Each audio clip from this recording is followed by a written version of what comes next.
আজকে ডিসেম্বর মাস অর্থাৎ 2025 সাল শেষের মধ্যে আছে।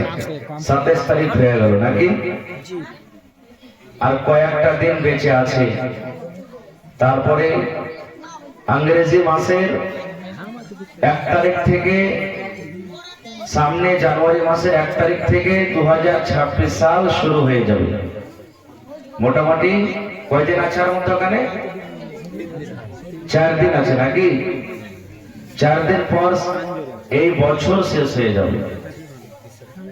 আমরা কত ভাই খুশি মানাচ্ছি, যাক বছর শেষ হয়ে গেল। জানুয়ারি মাসের 1 তারিখে মুরগা জবাই করব, কত ভাই মাছ জবাই করব, কেউ ডিম জবাই করব, কেউ বিরিয়ানি পোলাও খাবো আর খুব খুশি বানাবো। কেউ মদ পান করবে, কেউ ডিজে নিয়ে এসে ডান্সও করবে, গান বাজাবে, কত রকম গুনার কাজ করবে। না, চেষ্টা করতে হবে না ভাই, গান বাজাইতে হবে না, খুশিও মানাইতে হবে না। আল্লাহ তাআলা এই যে একটা বছর কেটে গেল, এটা নিয়ামত দিয়েছিলেন আমাদেরকে, নিয়ামত দিয়েছিলেন আমাদের জন্য, নিয়ামত ছিল। আর আল্লাহ তাআলা কোরআনে বলছেন যে কিয়ামতের দিন প্রত্যেক নিয়ামত সম্পর্কে আল্লাহ জিজ্ঞাসা করবেন, প্রত্যেক নিয়ামত সম্পর্কে আল্লাহ ছাড়বেন না। আফসোস আজকে আমাদের মুসলমান নওজওয়ানের মা খালাদের যে আমরা 1 তারিখে খুশি মানাই, 1 তারিখে খুশি মানার দিন নয়, 1 তারিখে হলো কান্দার দিন, 1 তারিখে হলো আল্লাহর কাছে চাওয়ার দিন, 1 তারিখে আল্লাহ রাব্বুল আলামিনকে কিছু বলার দিন। বলবেন হাজী মাওলানা 1 তারিখে কি আল্লাহর কাছে কাঁদবো আর চাবো? আল্লাহ তাআলাকে কথা বলবেন, হে আল্লাহ, আমি এদিকে ওদিকে 1 বছর কাটিয়ে দিলাম, বুঝতে পারলাম না কতটি জীবনে নামাজ ছাড়লাম, 1 বছরে কতটি মিথ্যা কথা বললাম, কতটি চুগলখড়ি করলাম, কার হক মেরে খেলাম, কার উপরে জুলুম অত্যাচার করলাম। আল্লাহ, এই 1 বছরকার ভিতরে কত তোমার নাফরমান এমনই কাজ করলাম যাতে তুমি নারাজ হয়ে যাবে, তোমার নবী নারাজ হয়ে যাবে। আল্লাহ জি, তোমার নাম হলো গফফার, তুমি মাফ করনে ওয়ালা। 2026 সাল শুরু হয়ে গেল। আল্লাহ জি, তুমি আমাকে এই বছরে এমন ভাবে আল্লাহ তৌফিক দাও, তোমার দরবারে দোয়া করছি যেন আমার নামাজ না ছুটে, আমি কোনো মানুষের পরে জুলুম অত্যাচার না করি। আল্লাহ, আমার দ্বারাতে কোন রকমের গুনাহ না হয়, কোন মানুষের চুগলখড়ি না করি, গীবত না করি। এই ধরনের আল্লাহ রাব্বুল আলামিনের দরবারে দোয়া করতে হবে। এই জন্য কোনদিন আল্লাহ তাবারাক ওয়া তাআলার নাফরমান বান্দা হইতে হবে না। আর হাদিসে এসেছে, আমার শেখ মুহতারামেরা বসে আছেন, জিজ্ঞাসা করবেন, আল্লাহ রাসূল বলেছেন ফাজহাক কলিল, কম হাসু ওয়াবকা কাসির, আর বেশি করে কান্দো। দুনিয়াতে যতদিন বেঁচে আছি কম হাসতে বলেছেন, বেশি বেশি কাঁদতে বলেছেন, কিন্তু এর উল্টা আমরা করছি, বেশি আমরা হাসছি আর কমই আমরা কাঁদছি। আমাদের জীবনটা গেছে কিসে? এক অপরের গীবত করতে। আমাদের জীবনটা গেছে কিসে? এক অপরের চুগলখড়ি করতে। আমাদের জীবনটা গেছে কিসে? এক অপরের বুরাই করতে। এই তো চায়ের দোকানে বসে গেলাম, বাজারে বসে গেলাম, গলিতে বসে গেলাম, 2 জন 4 জন 5 জন বসে গেলাম, গল্প শুরু হয়ে গেল। অমুক মাদানি তো এরকম, ও তো লোককে ঠেকে ঠেকে খায়, এরকম হয়েছে। অমুক হাজি তো এরকম, অমুক নমাজি তো এরকম। আরে ওই লোকটা নমাজ পড়ছে, ওর থেকে হাড় ভালো রে, নমাজ খাটে নেই, পড়ি না আমি। এই যে না, কাউর গীবত করতে হবে না ভাই, খবরদার। যদি আপনি ভালো হন, যদি আপনি যার ব্যাপারে গীবত করছেন, চুগলখড়ি করছেন, পারলে ডাইরেক্ট ওকে বলেন, ভাই রে, তোমার ব্যাপারে এরকম আমি কথা শুনেছি, বা তুমি কাজটা করছো ভাই, তাহলে তুমি কিন্তু কাজটা করো না। শেখ সাদি রাহমাতুল্লাহ আলাইহি বলেন যে যদি আমার ভিতরে কোনো বুরাই পাও তাহলে ডাইরেক্ট আমাকে এসে বলো, আমি শুনবো। আমার ভিতরে যে কমিটা আছে, আমার ভিতরে যে ভুলটা আছে, আমাকে যখন তুই ধরিয়ে দিবে তা আমি হেদায়েত পেয়ে যাব, হয়তো আমি বদলে যাব, আমার দ্বারাতে ভুল হবে না। আর আমার ভুলটা তুমি এর সামনে ওর সামনে ওর সামনে ওর সামনে যদি বলে দাও তো এটা হলো কি গীবত হয়ে গেল, গীবত হয়ে গেল। এই জন্য যার ভুল তার সামনে বলো।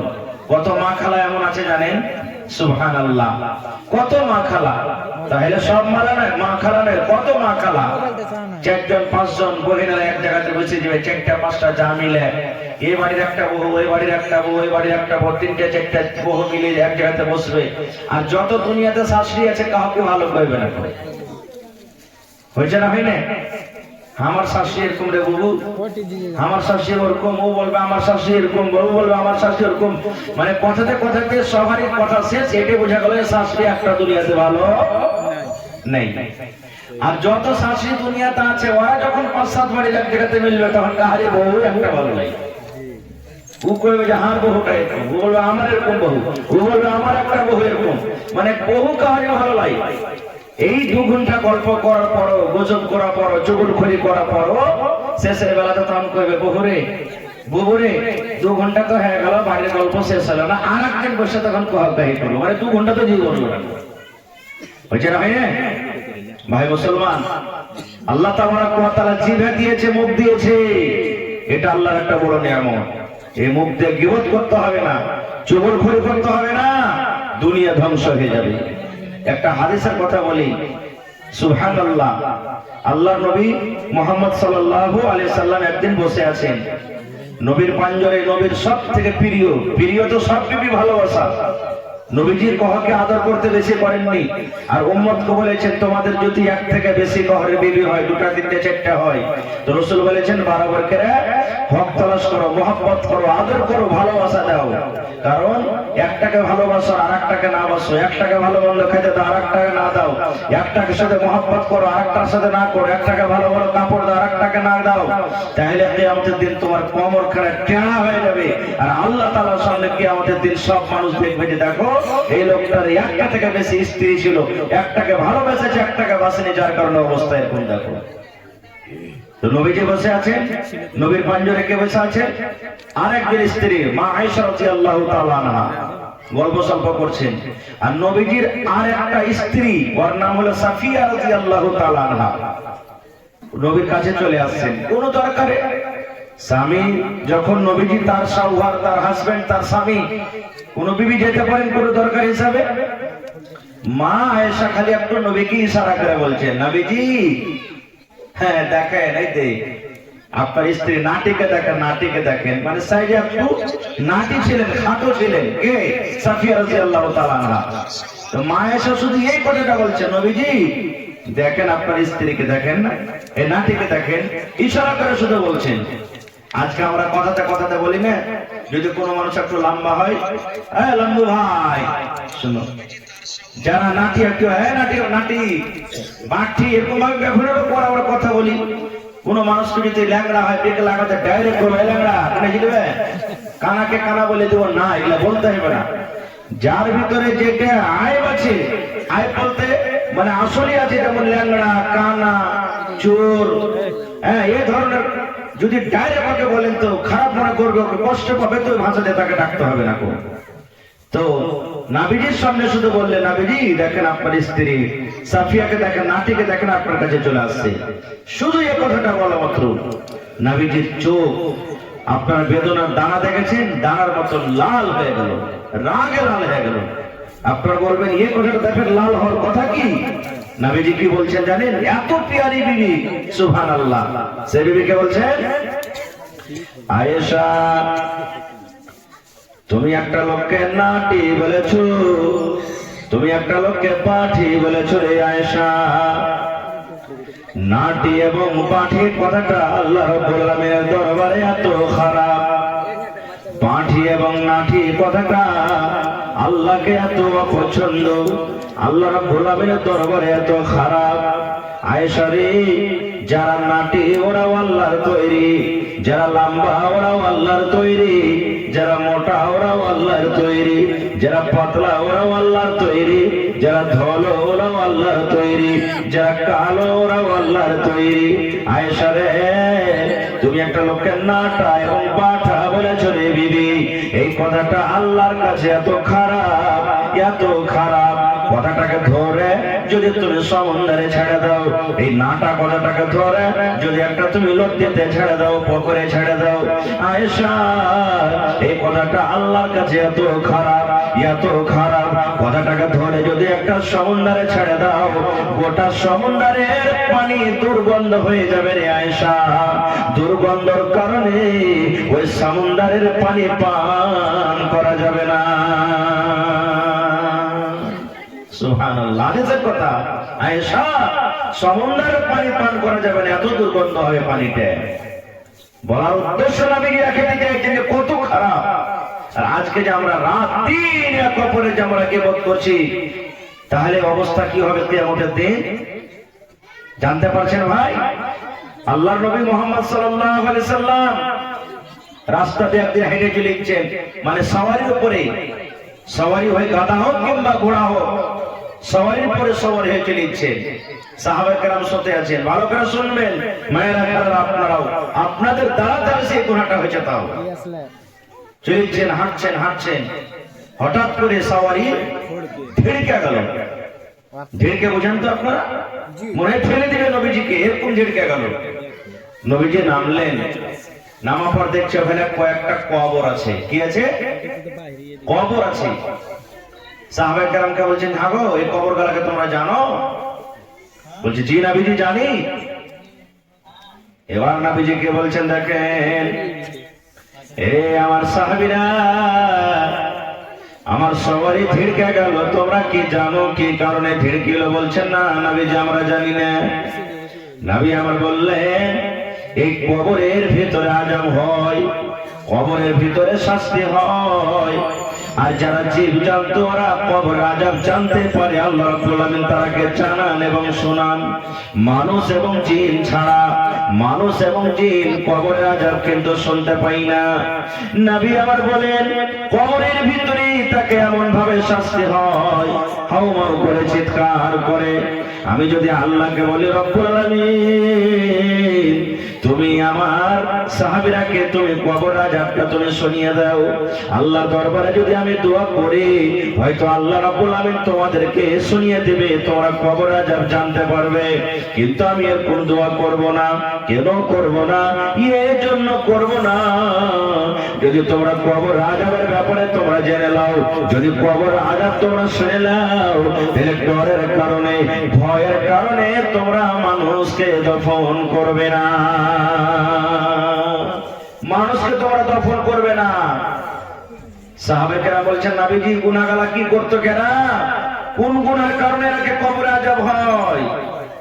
নবী আমার বললেন, দুটা লোককে দু প্রকারের গুনার কারণে আযাব হয়। এরা যদি ইচ্ছা করলে পরে গুনাহ থেকে বাঁচতে পারতো।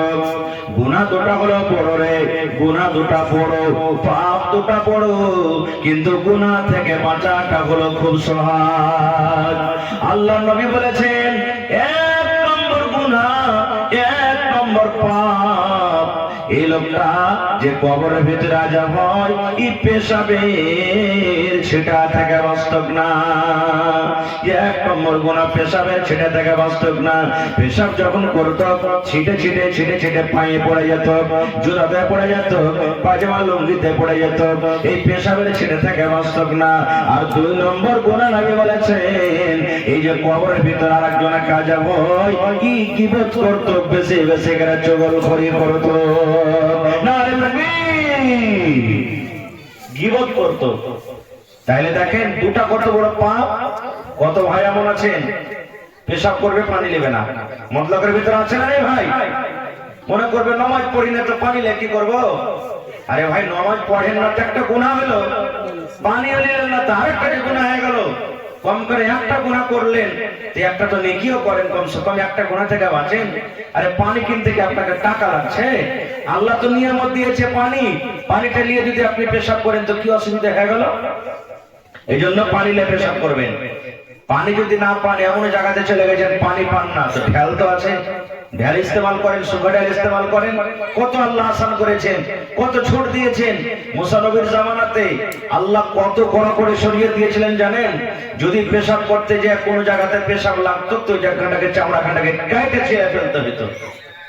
এত আল্লাহ রাব্বুল আলামিন কত আসান করে দিয়েছেন আমাদের জন্য। আর মা খালারা তো বলবো, এখন তো আল্লাহর রহমতে খুব মা খালারা ভালো। কারণ আগেকার মায়েরা, আগা জামানার মায়েরা খালারা, ওরা পেশাব পায়খানা করতে যেত যখন ল্যাট্রিন বাথরুম বাড়তে ছিল না, তো পেশাব পায়খানা করে এসে তখন বাড়তে ওরা পানি খরচ করতো। আল্লাহর রহমতে এখন এগুলা সব পড়ালেখার ভিতরে এসেছে, তো এগুলা দূর হয়ে গেছে। কিন্তু পুরুষের মধ্যে একটা বদ অভ্যাস এখন আছে, ই পেশাব করে পানি নেবে না। এই নওজওয়ান যারা এখনো নেন না পানি, খবরদার পানি নেবেন, নইলে পাপে গুনাহ আপনার হয়ে যাবে। 2 নম্বর, চুগলখড়ি করত। গীবত আর চুগলখড়িতে পার্থক্য আছে, আলাদা আলাদা। কিন্তু গীবত কাকে কহে? আপনি এমনই লোকের ব্যাপারে কথা বলছেন যে এখানে মজুদ নাই, এটা মজুদ নাই। যেমন উদাহরণ নিলেন কোন হাজি সাহেবের ব্যাপারে, আরে ওই সোলেমান হাজি, ও তো এরকম ওরকম, ওই যে ওর খিফত শুরু করে দিলেন, এটা হলো কি? জীবন। আর চুগলখড়ি কাকে কহে? আমার কথা আপনাকে লাগিয়ে দিলে, আপনার কথা আমাকে লাগিয়ে দিলে তো ভেঙে যায়, একটা ফাটাফাটি শুরু হয়ে যায়। একে বলে কি? চুগলখড়ি। চুগলখড়ি যে করবে নিজে ধ্বংস হবে, অপরকে ধ্বংস করে দিবে। যেমন একটা উদাহরণ দিই আপনাদেরকে, একটা মিশাল দিয়ে চুগলখড়ি কত বড় খাতারনাক জিনিস হয়। একটা লোক একটা গোলাম বিক্রি করতে গেছে বাজারে। আগা জামানাতে গোলাম বিক্রি হইতো, দাস দাসী বাজারে বিক্রি হইতো। যেমন গরু ভেসা এখন বাজারে বিক্রি হয় না, তখন চাকর নৌকার বাজারে বিক্রি হইতো। একটা লোক একটা চাকরকে, গোলামকে বিক্রি করতে গেছে বাজারে, আর এলান করছে। যেমন এখন কবি বেচে, মাছ বেচে, ভাই আমার মাছ নিয়ে এলাও, আমার কবি নিয়ে এলাও, আমার পেঁয়াজ নিয়ে এলাও, এরকম এলান করছে না, করে না বাজারে? আপনারা জানছেন তো। যে গোলামটা বিক্রি করতে গেছে এলান করছে, কি গেছে? ভাই আমার গোলাম নিয়ে এলাও, কাম কাজে খুব ভালো, ভাই আমার গোলাম নিয়ে এলাও, কাম কাজে খুব ভালো। কিন্তু একটাই শুধু এর ভিতরে বদ অভ্যাস আছে যে একটু বেশি বেশি গিবত করে, খালি চুগলখড়ি করে, একটু খালি চুগলখড়ি করে। এই কিন্তু অরিজিনাল কথাটা বলে দিয়েছে সবার সামনে। কি বলছে? আমার গোলামটা তুমি নিয়ে এলাও, সব কাজ ভালো, খালি আপনারা চুগলখড়ি করছে। ভালো করে শুনবেন কিনা কথাটা। একটা লোক তখন এসে বলছে যে, মানে গ্রামের মোড়ল সর্দার কইছে, হ্যাঁ আমার একটা ছেলে পেলে নাই, 10-15 বিঘা জমি জায়গা আছে, কে খাইবে? একটু করে চুগলখড়ি না করছে, করছে করুক গা, বেটা বানিয়ে নিব, ওকে বেটা বানিয়ে রাখবো, আমার বেটার মতন থাকবে, আর কেন চুগলখড়ি করবে? ও ছোট মোটো কথা মনে করে বাড়ি কিনে নিয়ে চলে গেল কিনা ওকে। এবার থাকে থাকে যে চুগলখড়ি যে করবে, আর যেটা বদ অভ্যাস কোনোদিন ভুলতে পারবে? পারবে না। মোড়ল ওকে যত জমি জায়গা ছিল সব সাথে সাথে করে 2-4 দিনে দেখিয়ে দিয়েছে। দেখিয়ে দেওয়ার পর একদিন তখন মোড়লকে বলছে, মোড়ল জি আমার মনটা ভালো লাগে না, আমি বাড়িতে থাকবো, আপনি যান, কামে যাবেন। তো চলে গেলেন। বাড়িতে তখন আছে, তখন চাকরটা ওই মোড়ল লেগে কইছে, মোড়ল নি একটা কথা বলবো। বলছে কি রে বাপ? বলছে মোড়ল যে আমাকে কয়েকদিন যে ঘুরাইতে লাগাল জমিতে, জানছেন একটা বেটি ছেলে শুধু চক্কর চলছে খুব। দেখেন কথাটা কি লাগেছে, ও চক্কর চলছে, আপনি বুঝতে পারেন না? বলছে তাই না? তো হ্যাঁ। বলছে আমাকে এরকম মনে হলো যে ওরা কাল বিবাহ পর্যন্ত করে নিবে। জি তোমার ছেলে পেলে হয় না, ওকে বিবাহ পর্যন্ত করে নিবে। বলছে হ্যাঁ রে বাপ, কি করতে হবে? বলছে কি করতে হবে? কিছু জানি আমি, যদি করতে চাও তো এখনো উপায় আছে, একটা রাইতের মতো রাজবাইটা আছে। বলছে কি করতে হবে? বলছে যখন রাইতে মোড়ল শুধবে, নিন চল দিবে, তখন তুমি চাকু দিয়ে হোক, যা পাথর দিয়ে হোক, যা কোনো জিনিস দিয়ে হোক, ওর একটা দাড়ি গালা কাইটা আমাকে দিও, তোমাকে একটা তাবিজ বানিয়ে দিব, ওর দেমাগ কিন্তু ভেঙে যাবে মোড়লের, আর ওগুলো সব ভেঙে যাবে। দেখেন কি কথা বলছে, যে রাইতে শুধবে তখন তুমি আমাকে একটা দাড়ি গালা কেটে দিও, বাকি যা করা আমি করবো। বলছে ঠিক আছে, এটা তো আসার কাম। স্বামী স্ত্রী একসাথে থাকবে, পুরুষ নিন দেবে, একটা দাড়ি নিতে কি আর কোনো অসুবিধা নেই। এবারে মোড়ল বাড়িতে এসেছে, দুপুরে খানা পিনা খাওয়ার পর তখন বলছে যে রে চল তো জমি, তুই 2 দিন থেকে যাসনি, পারি না যত ঘুরে আসি। এবার চলে গেছে। যাওয়ার পর তখন ঘুরতে ঘুরতে মোড়লকে কি বলছে, মোড়ল একটা কথা বলবো। বলছে কি? বলছে যে আমি যতদিন থেকে বাড়িতে আছি তা আপনি জানেন না আপনার স্ত্রী কি কাজ করে? হ্যাঁ, এরকম এরকম ও অপরের সাথে ভালোবাসা করে। আর আপনার যদি বিশ্বাস না হয় যে দেখবেন রাইতে শুনবেন তো আপনাকে কাটতে যাবে, কাটতে যাবে আপনাকে। আপনার যদি বিশ্বাস না হয় যে চুপ বাতি দেওয়া হোক বা চাপ দিলে আপনাকে কাটতে যাবে। বলি তাই নাকি রে? সত্যি বলছিস? যে হ্যাঁ। বলি ঠিক আছে তাইলে। জমিন জায়গা পুরা পুরা করা এসার নামাজ পড়ে শুতেছে দুজন। এবার এক অপরকে জোগাইছে। কি জোগাইছে? মরল্লি নিঞ্জাই নে যে মরা শুতলে পরে তোর একটা দাড়ি কাটবো, তাবিজ বানাবো। আর মরলে নিঞ্জাই নে যে আমি নিঞ্জাতে গেলে হয়তো আমাকে ছুরিতে জবাই করে দেবে। এক অপরের তালে আছে। আর কেউ নিঞ্জাই নে, রাত 12 1টা 2টা হিচ্ছে। তখন এই করতে করতে মোড়ল বলছে যে না, একটু আমাকে বাহানা করতে হবে। ভোগা দিয়ে মোড়লে পেঁয়াজ মানুষ বুঝতে পারবে। যারা মোড়ল কত কষ্ট করে ওরা মুজরিমের মুখ দিয়ে কথা বলেছে তা ওরাই জানছে। ভোগা দিয়ে একটু চোখখানটা খালি বন্ধ করেছে, এমনি নাকটা খালছে। আর মোড়ল মনে করছে যে ই মনে হয় শুতে গেছে। এখন চাকরখানটাকে বাহিরে করে আবার দাড়ি কাটতে যাবে, আর গপ করে হাতখানটা ধরে নিয়ে বলছে যে আমার চাকর তো ঠিকই বলেছে, ই শয়তান তো আমাকে মানে কি যে মারতে যাচ্ছিল। চাকরখানটাকে নিয়ে ওর পেটে দিলে বলে শেষ। এবারে ওর বাপ ভাইরা জানতে পেরেছে মোড়লের যে আমাকে বহিনকে বা বেটিকে মেরে দিয়েছে। ওরা সকালে এসে দিলে মোড়লকে মেরে। দেখেন কি বোধ কি জিনিস ধ্বংস হলো না হলো না? দুজন সমাজে ঠিক এরকমই হয়েছে ভাই। কিছু যুগলখোর মানুষ এমন আছে, এক দোস্ত আর এক দোস্তের ভালোবাসা দেখতে পারে না, এক বন্ধুর আর এক বন্ধুর ভালোবাসা দেখতে পারে না, এক ভাইয়ের আর এক ভাইয়ের ভালোবাসা দেখতে পারে না, এক বাপ আর এক ভাইয়ের ভালোবাসা দেখতে পারে না, রাখেন ভালোবাসা দেখতে পারে না। যার কারণে সমাজে এরকম হয়েছে। কত দেখবেন জীবন এরকম ভাবে মানুষের জীবন নষ্ট হয়েছে ভাই আমার। এই জন্য এই গীবত আর চুগলখড়ি খুব সব থেকে বড় খতরনাক জিনিস। আমার ওস্তাদে মহতারাম শেখ আশরাফুল্লাহ রহমানি রাহিমাহুল্লাহ দুনিয়া থেকে চলে গেছেন। খুব মুত্তাকি তাহাজ্জুদ গুজার মানুষ ছিলেন। আমাদেরকে বলতেন যে মানুষের দোস্তি কিভাবে করতে জানেন? দু দোস্ত ছিলেন, দু দোস্ত এমনই তাহারা দোস্ত যে ও আর বাড়তে খাইতো, আর বাড়তে হাজির তো, আর বাড়তে কি খাইলো আর বাড়তে হাজির তো। এরকম এখনো দুনিয়াতে আছে এরকম বন্ধু তালি আছে না নেই? গ্রামের একটা লোককে খুব খারাপ লেগেছে। তখন ওরা দুজন একদিন হেঁটে চলেছে। তখন ওই যে যাকে খারাপ লেগেছে আর একটা লোক, ও বলছে ভাই তোমরা দু দোষ খালি হেঁটে চলেছ একসাথে, যেখানে এসে ঘোরাফেরা করছো, আজ আমাকে সাথে নিবে না? চলো নিবে, দেবো না কেন, চলো আমাদের সাথে চলো। হাঁটতে হাঁটতে যখন 10 কদম গেছে তখন একটা দোষকে বলছে ভাই তুমি রুকো, ভাই তুমি রুকো। বলছে কেন? বলছে তোমাকে দুটা কথা বলবো। আর আরেকটা দোষকে বলছে ভাই তুমি 10 কদম হাঁটো, তুমি 10 কদম হাঁটো, একটা তোমার দোষকে দুটা কথা বলবো। বলে ঠিক আছে বলো। এবার 10 কদম যখন হেঁটে চলে গেছে তখন ওই যে লোকটা পাশে এসেছে, যাকে দুটা কথা বলবো বলেছে, দাঁড় করেছে, একে বলছে থেকে ভাই বলবো না, চলো সাথে সাথে। এবার চলে গেল। 10 কদম হাঁটা পর তখন দু দোষ আবার এক জায়গা দেখেছে। তখন আগেকার দোষটা পরেকার দোষকে কয়েছে হাজি দোষ কি কহিলে আপনারা বলেন তো কি কহেছে? কয়েন জোর করে বলেন। এটাই না বলবে যে আমাকে কিছু বলেনি, ওই দোষ মানবে? হাজি দোষ এত আমরা জিগরি দোষ জি, আর তুমি আজ আমার সামনে কথাটাকে ছুপাইছো। কইছি হাজি দোষ আসলেই বলবো, কে বলেনি? কইছি ওরে আল্লাহ তুমি আমাকে দোষটাকে ভেঙে দিলে জীবনের যে দোষ। হ্যাঁ ওইটাই তোমার লেগে ভালো হয়ে গেল, ওর কথাটা তুমি আমাকে শুনে এলে না। এই দেখেন দোষটাকে ভেঙে দিলে। এই জন্য গীবত আর চুগলখড়ি খুব খারাপ। এই জুবান দিয়ে ছাড়লা খুব বড় নিয়ামত। এতে কি পড়িতে হবে? একটা দোয়া শিক্ষা দিচ্ছি আপনাদেরকে।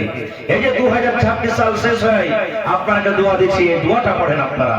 কি নবী আমার বলেছেন সহিহ বুখারী শরীফের আখরি হাদিস, কালিমাতানি হাবিবাতানি ইলার রহমানি সাকিলাতানি ফিল মিজানি ওয়া খাফিফাতানি আলাল লিসান। কত সুন্দর দোয়া জানেন? নবী আমার বলেছেন কালিমাতানি হাবিবাতানি ইলার রহমানি, দুটা কালিমা, দুটা কথা আল্লাহর কাছে খুবই ভালো, আল্লাহর কাছে খুবই ভালো। ভালোবাসেন তো কথা দুটা খারাপ হইতে পারে? জয় বলেন, খারাপ হতে পারে? আল্লাহ রসুল বলছেন আল্লাহকে কথা দুটা খুব ভালো।